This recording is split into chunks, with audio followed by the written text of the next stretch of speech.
Is it fair to say that this is not a takeover of the Syrian government? This is a destruction of the country, that in fact Syria exists no longer.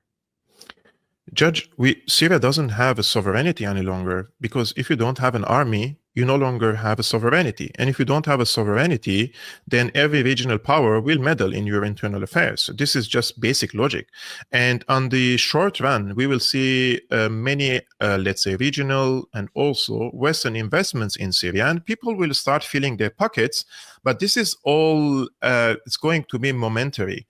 People need to understand that if Syria doesn't have its own national industry, its own technological sector, industrial sector, then they will rely and be dependent on foreign investors. And once the foreign investors invest in your country and they have a grip over the economy, then they control the politicians. And once they control the politicians, they control the foreign policy of the country.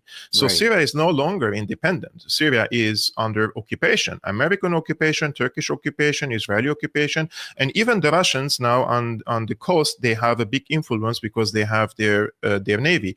So I would argue that Syria lost its sovereignty, and it will take a long time, decades probably, to restore that.